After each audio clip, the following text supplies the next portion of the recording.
Hello, everyone. My name is Miles from Heritage Clothing. Welcome to the Heritage Hemp Podcast, where we interview different hemp founders in the industry as it grows and expands before our very eyes. Today, I'm joined by John Dewey of HempJunction. How are you doing today, John? I'm doing excellent, Miles. I'm thrilled to be on board talking to you, my friend. Thank you.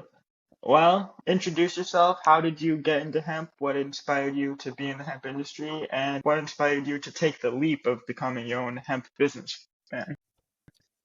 Well, Miles, to tell you the truth, I've kind of been involved in this industry or interested in it my whole life. I actually wrote my first paper on the Marijuana Tax Act, I think in grade 9, to tell you the truth. Um, I was involved in the other side. I ran a social club in Spain, but due to the laws here, there's no opportunity because it's still prohibited here. You face going to jail. So always being environmentally oriented, I saw the unlimited potential in its cousin hemp, and so I decided to dive into the world of hemp. Okay, so you said you wrote that paper in grade 9. How did you hear about hemp? How did you discover hemp? Well, to tell you the truth, so yeah, this was in the late 70s, and I had four older brothers that were hippies, So I just kind of grew up in an environment with the Grateful Dead, but Hmm. um, what I found that I loved the community, and I liked that most people didn't drink or smoke tobacco. It was just a whole. They were it was grounded in community, but also it was I liked the counterculture. I do you understand what I'm saying? Um, Yeah, and from there, I guess Miles, that I've always partaken in I've always smoked um, cannabis, and I always believe that cannabis is medical by nature, right? And then I started researching more about the actual hemp plant, and I couldn't believe that there are up to 50,000 products that you can produce with this plant. And then once I learned all the virtues of it and its sustainability, I just saw that the options, I think, are they're only limited to your imagination. absolutely. So, kind of fast forwarding to the present day, what led you to start Hemp Junction specifically, and kind of where are you at in that process? Well, specifically, originally, I wanted to become an advocate, so I pursued social media, and then I had actually got involved with the Green Light Party here, but unfortunately, they failed to get enough votes to become a part of the general election. So then I I just thought about what other avenues I could pursue to still be an advocate and to honestly to make the world a better place and a future for my 11-year-old son.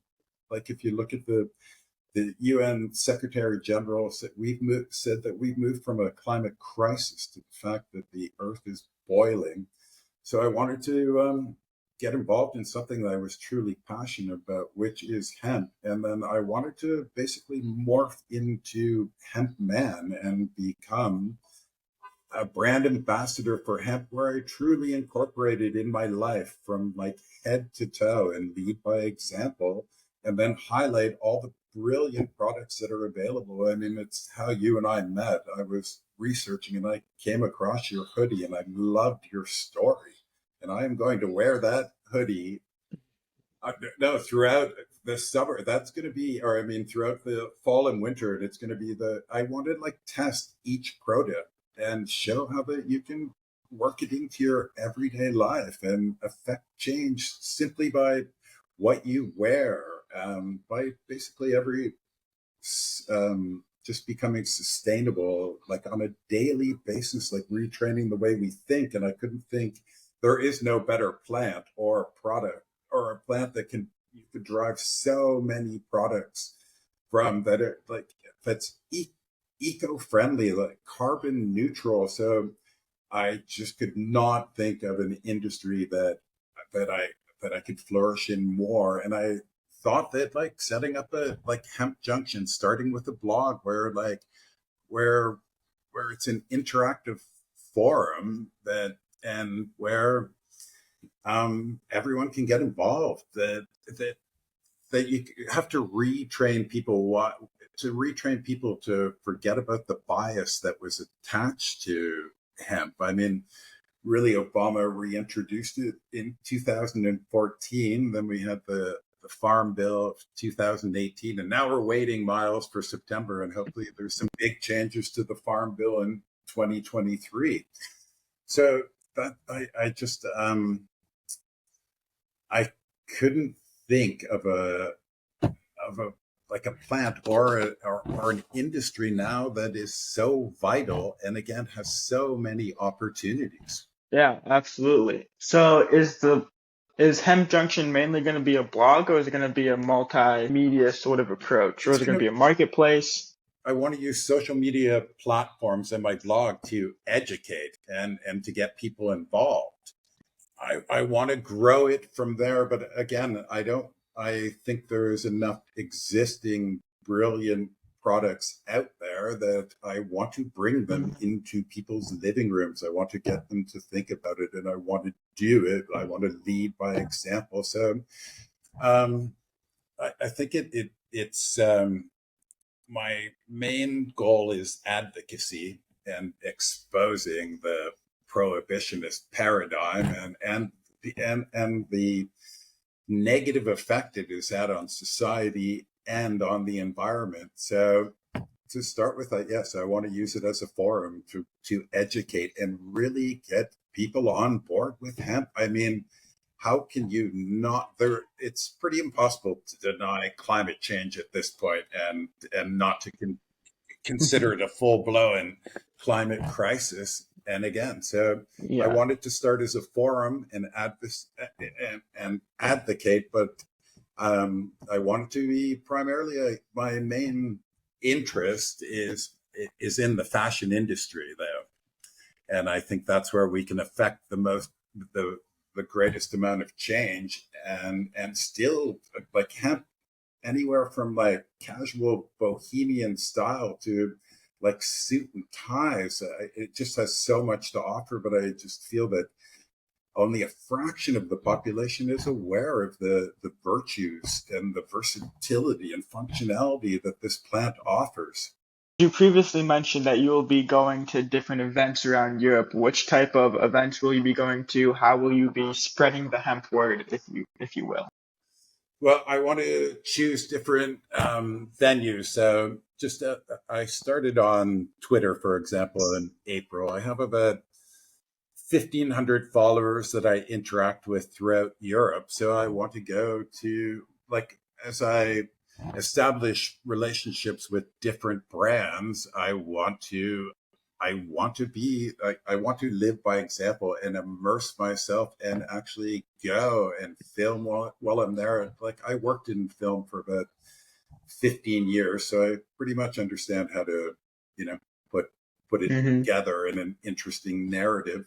So, like I would use you, for example, except you're a little far away. It's kind of far to cross the Atlantic to come visit you, Miles. But as I Yeah. develop and become an ambassador for different brands, I want to go there, meet the owners, tell their story for them so that my audience can find out about them and expand through that. So I'm going to go to Germany first because they are at the forefront right now of hopefully legalizing and or pushing for a decriminalization and legalization throughout Europe. So I have my eyes set on Germany and Portugal. And Very I will nice. reach out to my contacts and see which brands that I identify with, and go from there. So, can you describe a little bit about like the regulatory or the legal landscape of hemp in Spain where you are and kind of where the hemp legal landscape sits out with Europe in a whole? It's horrible in Spain, unfortunately, Miles. I'm honestly, we're thinking of relocating, because they haven't even, like, they've been promising since 2022 that they were going to pass medical marijuana. I mean, that they're the industry here is very, very grim. That is why we are definitely going to we are looking to move. My wife is Spanish, but my son's 11, and it'll be nice for him to learn another language. So here, the regulatory situation is grim, Miles. And it's unfortunate because the climate here, and we're in the fruit basket of Europe, it truly could become a global contender. But yeah, it's not looking that way. I mean, the government's in a stalemate right now. They're probably going to have another general election. So no one believes we're pretty much one of the worst places, I would believe, in Europe as far as regulation goes, and it's not going to change anytime soon, Miles. Gotcha. So, It's who's leading the way again is Germany, Portugal, mhm, um,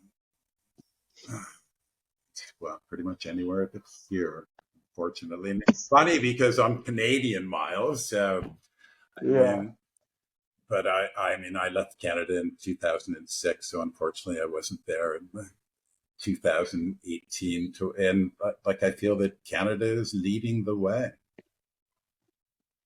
Yeah, Canada is definitely a major kind of, I guess, flag bearer of like cannabis freedom and, hemp industry. No, Definitely. and They're kind just of, like dispelling the myths of prohibition, Miles. Again, to go back to hmm the Marijuana Tax Act of 37. I mean, you don't have to be a conspiracy theorist to, like, I believe it was because of DuPont and Hearst. And if you look at Aslinger, who who co-authored it was all based on prejudice and discrimination. It was born of creating like social inequity and based on yeah. greed.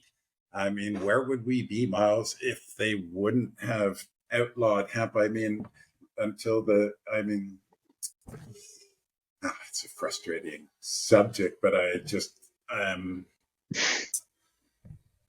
I believe it, but it's just defining it as a narcotic. I mean, I can speak on volumes on that. I can't believe this plant that was first. I mean, the first fiber what was spun 50,000 years ago until like the 1820s.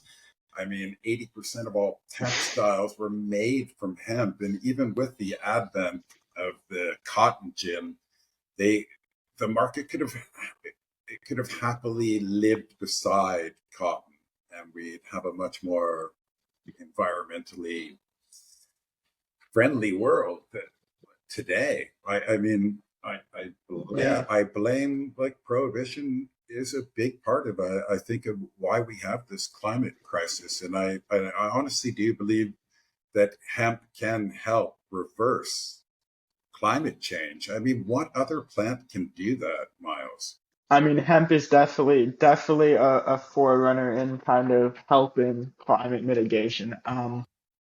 I mean, it purifies the soil. It's great at carbon sequestration, amongst its other myriad of benefits. So it's definitely a number one plant. No, but even Or what you're doing, like with your hoodie, though, because the textile industry is one of the worst um, yeah, polluters in the world. I mean, it's yeah, responsible for polluting most of the, 8 to 10% of global carbon emissions. So yeah, And Yeah, that's one of the reasons why that I started the company is because the fashion industry is just horrendous in most facets. So starting a industry in hemp with something that is based in, ecological advantages rather than disadvantages is definitely kind of the one of the genesis of the brand. Just creating something that's good for the planet, good for the people that wear it, and maybe make a little bit of money along the way. well, yeah, so obviously you Yeah, deserve that. And that's why, Miles, what I want yeah, to support businesses like yours. Like, I don't feel that I need to, I don't want to start my own brand. I want my brand to be, like, honestly, like to be a brand ambassador for people like you, Miles, that are, I am very impressed with what you've accomplished, and I love your story. I think it's great that you're on the front lines and you're changing things, because again, to get back to textiles, it's even all the land that they use to grow. They're using fertile land to say, like, grow cotton on, where we can grow hemp on infertile land and use the land that the textiles industry is, like, we can use that to grow food crops and address, like, even we can even address like food insecurity, which like 80% of the globe is facing right now. So I think, like, I take my hat off to you. I think that the textile industry, like, that will be really my number one goal, to truly get entrenched in the in the hemp fashion business. I mean, and to I was never a part of fast fashion. Again, like, growing up, I don't know, we patched our jeans, and we shopped at thrift shops, and when we did buy things, we bought quality things to last. Like, even if we were wearing a pair of Doc Martens, at least Docs were built to last, right? So, hmm and so that's like a big challenge, is to,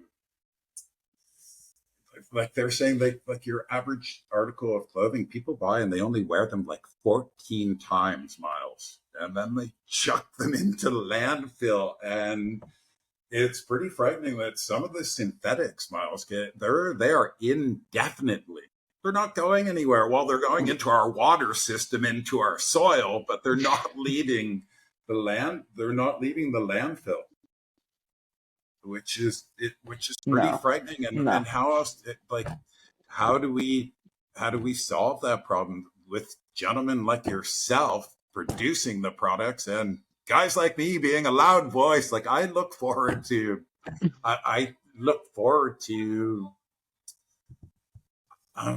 just to being a part of it. I think we're on, like, it's interesting that it's one of the oldest, like, the first plants cultivated by man. But, Miles, we can actually be at the forefront of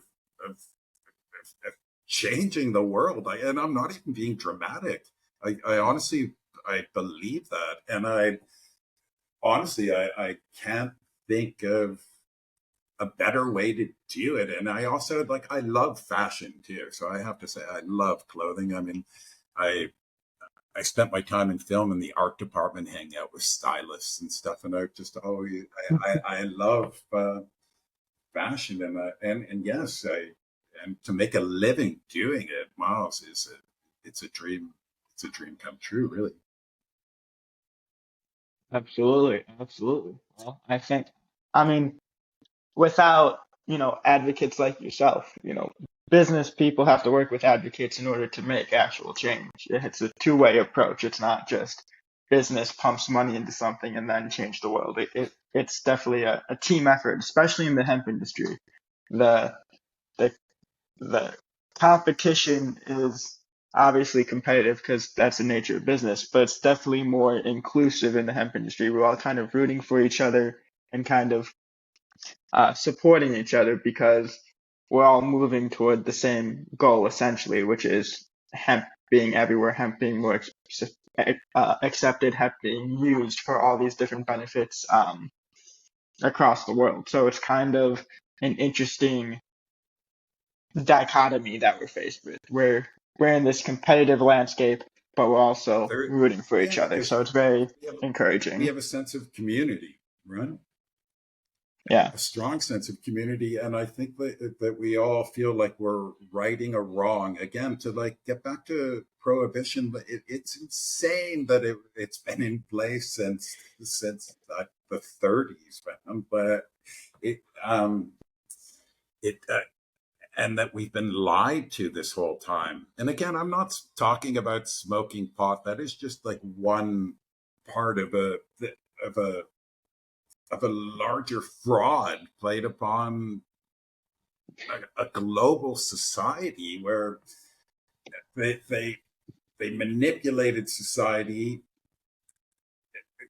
for purely economic term on an economic gain at both society and again the biggest thing on the environment is paying the price. Hemp is paying the price by banning hemp.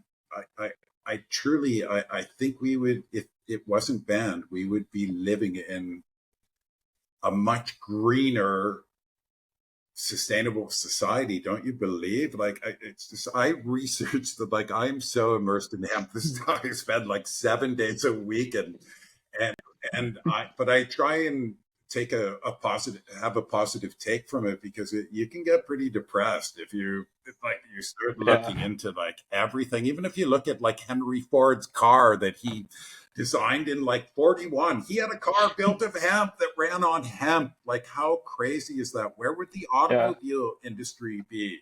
Aviation, where? But and I and the time is now. Like, Miles, we don't have time to sit on our hands anymore. Like, I like, look, Hawaii's on, like, the world's on fire. Where they're getting flood, there's floods, yeah, fire. Like, it's a scary. The environment is frightening. yeah, Like, I most people you know that are most people are distracted, but it's no longer like a it's no longer like a hippie fringe movement. Like, this is something that people no, have to incorporate into their daily lives. And again, I really think that I, we can affect change in fashion, because you got to put clothes on every day, Miles. Do you know what I mean? It's harder to get yes, someone to. yeah, I mean, even though like a plastic bottle can languish in the landfills for 500 years, Miles, and we're still having a hard we're having a hard time getting people to buy a proper recyclable container.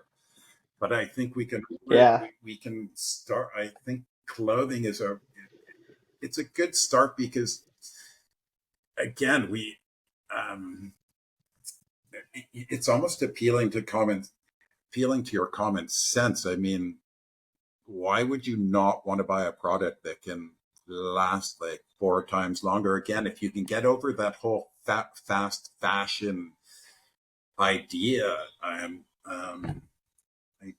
don't know how you. I guess it's just, I don't know how you could say no to it. It just makes such common. It just makes common. It's common sense to me, Miles. yeah, yeah. Unfortunately, it's not common sense to everyone. And to your point, I think one of the, I guess, the key hurdles to, I guess, wider hemp acceptance is getting things made of hemp or predominantly hemp to replace things that we use or interact with every day, such as clothing, food, uh, housing, just things that are just exist in our society already, just make it better with hemp products or in part hemp products. So that's kind of, I guess, the I would say one of the larger missions of the industry, because it'd be cool to make novel products. It'd be cool to be like, hey, I'll charge you, you know, more than I need to for, this novel product. But it's better to be like, hey, I'm providing you with something with value that's just better than what already exists, and I hopefully won't be charging you exorbitant amounts for it, because we need to get these things in the people's hands to understand, like, hey, feel it, touch it, taste it, smell it, hear it. Like, this is a real thing. This is something meaningful. And hopefully by experience it, you then understand why. Yeah, that's what I look forward to, is testing the moisture wickening of your Hmm. hoodie, because I'm Canadian, but I live right on the Mediterranean now in Spain, and I find it's a different kind of cold. Like I'm like it's this moisture where I'm like cold to the bone, Yeah. and I cannot wait to test out your hoodie, because I think the moisture wickening, I want to see how it moderates my temperature. I want to see how I'm cool in the in the heat and warm in the cold. So that is what I'm very excited about. And I think that way I'm gonna have to somehow set up a YouTube channel, because I want it to be visual. I want to be able to like film what I'm Mhm. doing, because a picture is worth 1,000 words. And that's what I really want to do with all the products that I test. I want to show them in action. I want to show, and that's what I'm excited about. And also, one of the places you asked Absolutely. me another place I want to go to, because I grew up in South Africa. I spent about 5 years as a child, and they've opened the first hemp hotel in Cape Town. It's a 12-story structure built from hemp, obviously Hmm. not, but built from all, like from hempcrete. And I'm excited to go Yeah. there. So I would like to do stuff like that. I want to go. That's why when you ask me, my list of where I want to go is long, miles, because I do want to Yeah. explore. I love the fact of all the hemp material, or what we can build from hemp. I love the concept of hempcrete. So I want to also promote that again, primarily clothing. But what I do like, I have a friend in northern Spain who has got a grant to pursue biomass. So I want to go and Hmm. interview Antonio and see what they're doing as far as biomass is, what we can what we can provide in forms of fuel and energy from biomass. And I would like to go to hemp houses where they've actually built structures. There's a lot going on in Australia also, and I did spend a year in Hmm. Australia when I was growing up too. And I follow a lot of. They're making great strides in Australia, so I follow a lot of what they're doing there. So I mean, there's many places that I want to travel, but again, I just want to focus on fashion for now, and being a brand ambassador for brands such as yourself that I truly believe in. And I can't wait to test out. I'm going to beat the hell out of that hoodie this winter, Miles. And I also like, for Bill. example, I have a cat and a dog, and I want to Hmm. use every product I can. I mean, it's an amazing, imagine making the dog bed should be made out of hemp. I know that a lot of horse blankets are made of that. I can't think of a better material that's moisture wickening, antibacterial. Uh, Hmm. the list goes on and on. So I think there's a huge market for hemp in the pet industry for sure. As far as I want to apply it to every aspect of my life I can, and including it, but yes, and including every member of my family, which includes a cat and a dog, because there's a huge market for hemp I believe in the pet industry. Absolutely. One of the things that I've been seeing is in animal bedding in particular for like farm animals essentially because it does have those antibacterial, antifungal, anti uh, you know, odor properties. So it really helps with, having a cleaner environment as far as, where the animals sleep and, do their business, so to speak. And again, like I think we should highlight that it's a zero waste crop, like truly commercially viable from head to toe. I mean, what other plant can you use the flower? You could use the leaves to make tea, the branches, the stalks, the roots for medicine. I mean, and its use in like crop rotation. And as you said, like they used it in part of mopping up Chernobyl. I mean, it truly, it not Yeah. only cleans the land, but it actually it builds the soil. And to use like the United States as an example, you've already lost like 1/3 of your topsoil. And they say by like 2060, if left unabated, you're out of topsoil.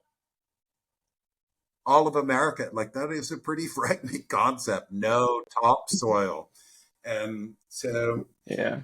again, there really isn't any other plant that can address all these issues. And again, like if I don't know if you were familiar with that article, and it was in Popular Mechanics in 1938. Hemp was going to be the first $1 billion crop. Yeah. But Yeah. as I we did all read that. know, Yeah. our friend, the Marijuana Tax Act came out in 1937. Like truly, and they were making great advancements in processing and utilizing. By 1937, they had already, it had taken them about 90 years to sort of get enough technology to compete on a level playing field with cotton, right? And the cotton gin.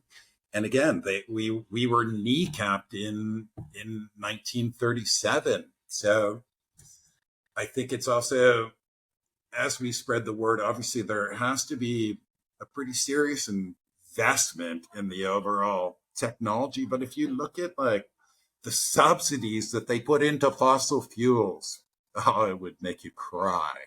Hmm. And so Yeah. I think it's, I think it's, well, no one is denying, there aren't very many climate change deniers. So, but our industry will definitely need a serious infusion of, of cash to become competitive, right? We've been sidelined from Absolutely. 37 to 2014 until really 2018 with that. So, I mean, it's a matter of how we can catch up in the industry, though. How are we going to compete with the drug warriors and no, like, well, true. Well, come on, man. Yeah. DuPont was a big part of this, man. And again, you don't have to be a Yeah. conspiracy theorist. I mean, we competed directly with the synthetic chemicals and synthetic medicine. I mean, we were in the uh, hemp was in the pharmacopoeia.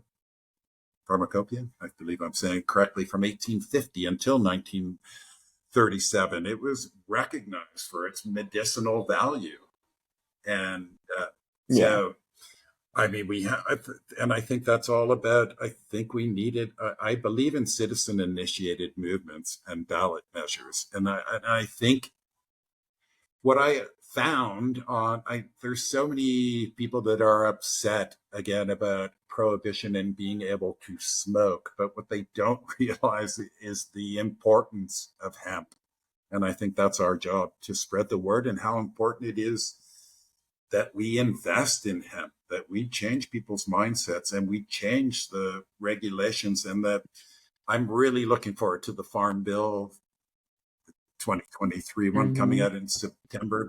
I think we all are. Because Yeah. even if you look at,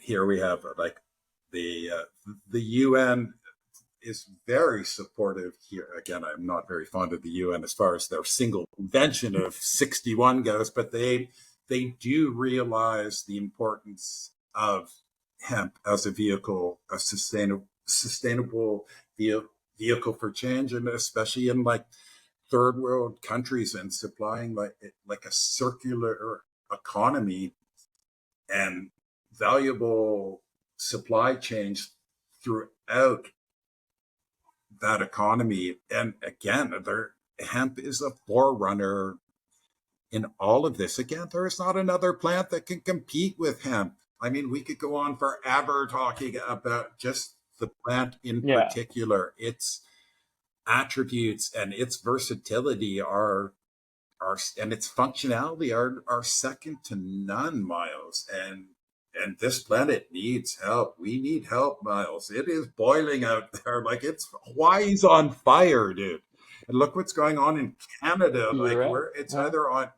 it's the world's either on fire or there's a deluge of water and floods. And this is all Yeah. man-made since like 1800, right?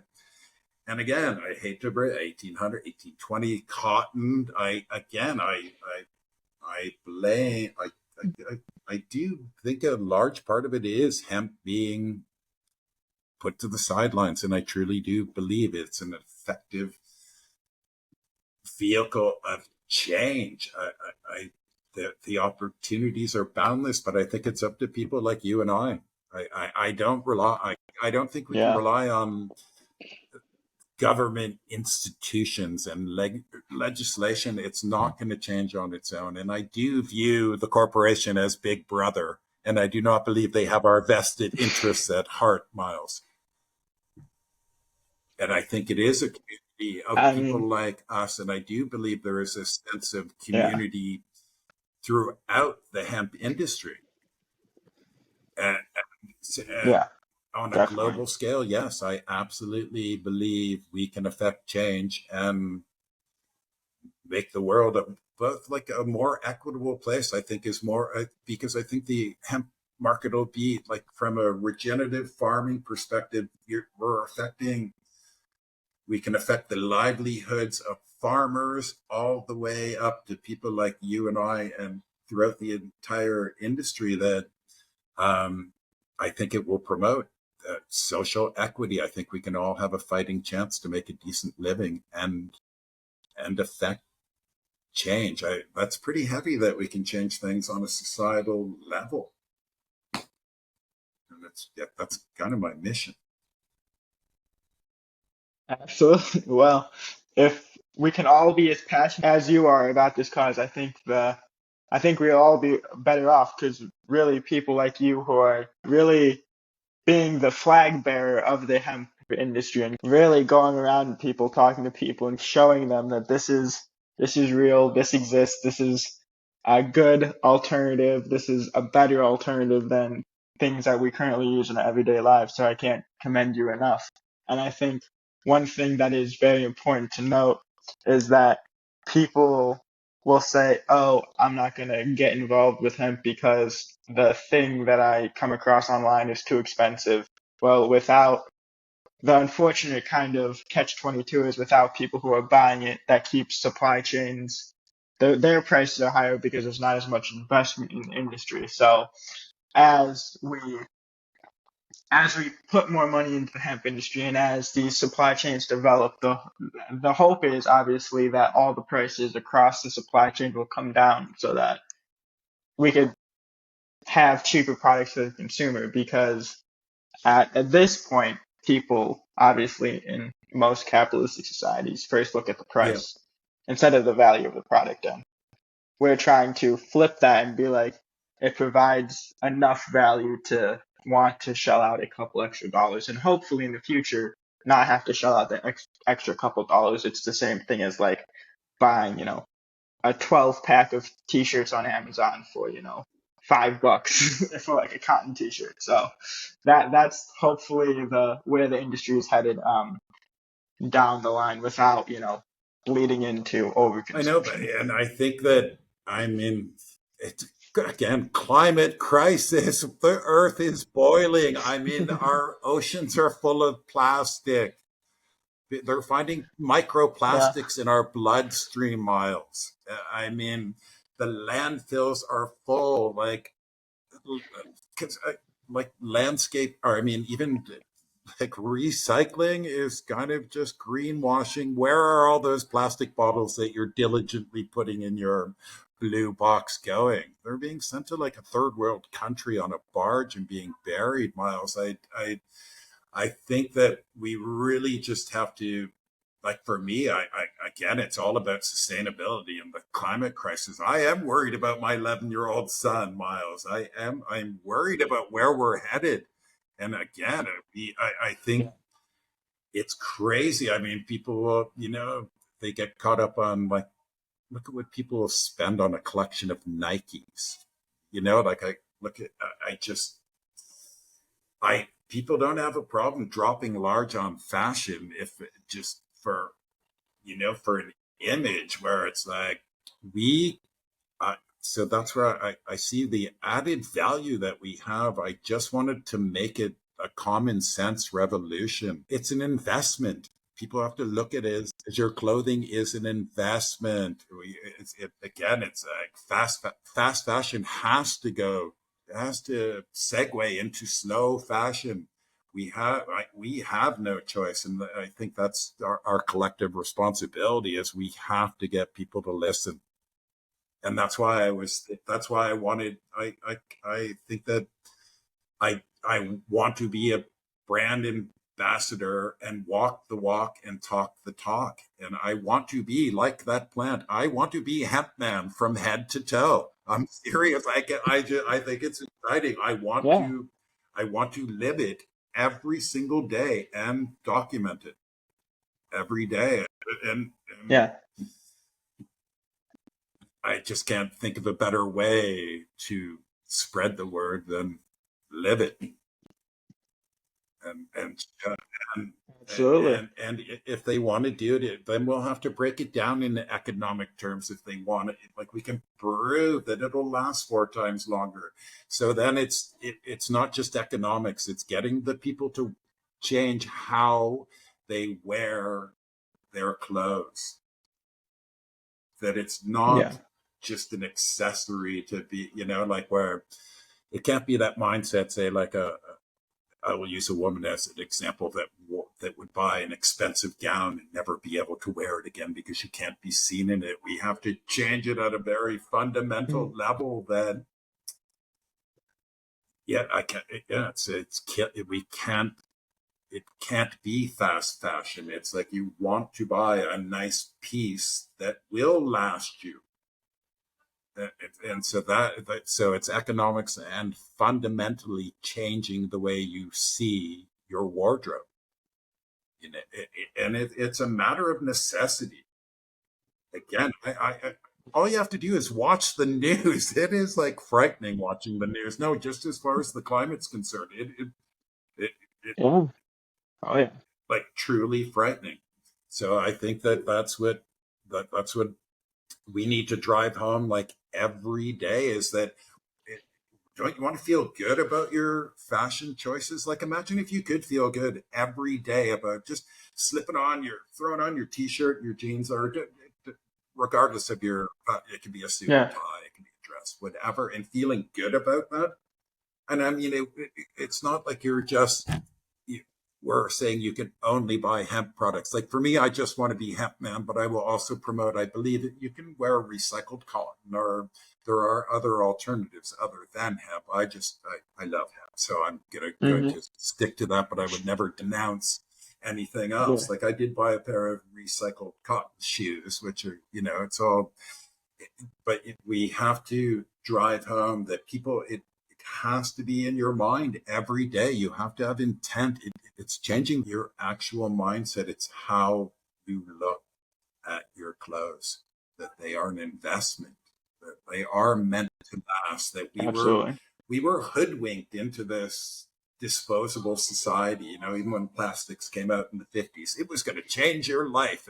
TV dinners, you're going to have more free time to, and never ended up being that way. And now, again, it's hard to change the mindsets of people. And but I think that's our number one obligation. Sustainability has to be incorporated into all aspects of our life, and clothing's just a great way to start. Absolutely. This has been amazing. Um, I really could feel like the passion that you have, and I think a lot of people should kind of tune into that part of themselves that, you know, the passion behind it, not from a like a fear-based perspective of our world is on fire, which it very much is, but kind of taking that into um, our kind of worldview of yes, our world is on fire, but it's not out of our hands. It's not grim. It's not. just wallowing all day. You could actually take steps to improve the environment by voting with your dollar, so to speak, and that could actually have positive effects. So we're not, all, hurling toward this Yeah, apocalyptic ending. absolutely. I don't want So, to. I don't want to be. That's yeah, what I decided. I don't want any of it to be based on fear or doom and gloom, but to look at it yeah, as an opportunity. That you hmm can participate by changing the world simply by the decisions you make at the cash register. I think that's I want to try to empower the consumer as opposed to like waving exactly. your finger at them and go, oh, you.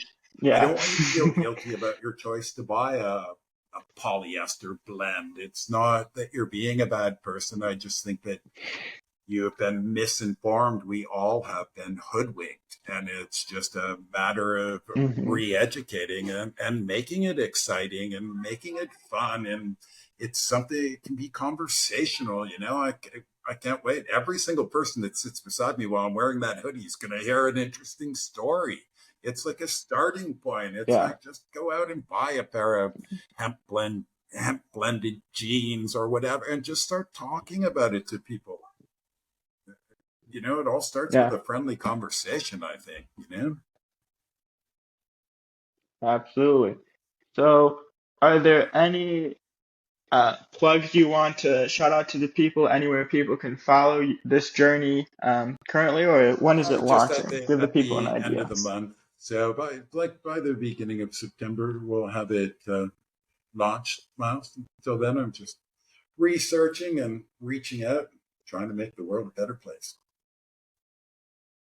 Awesome. And what will the website URL be or social media handles be? I see. I want to morph into hemp man. I really like the sound of hemp man.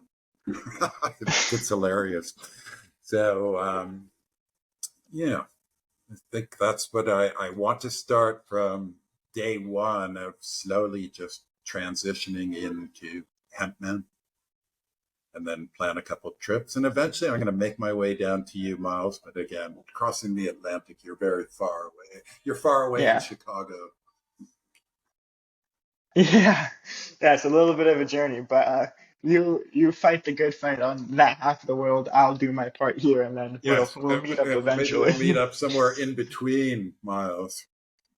Maybe we'll find In the middle of the Atlantic. somewhere where we find an eco-friendly place to meet. Yes. Sounds good. Well, thank you for taking the time to talk with me today, and we'll be in touch Anytime, very Miles. That shortly. was great fun, brother. And yes, anything I can do to become involved in any brands that you can think of that I would be a good advocate for, I am like open to suggestion, my friend.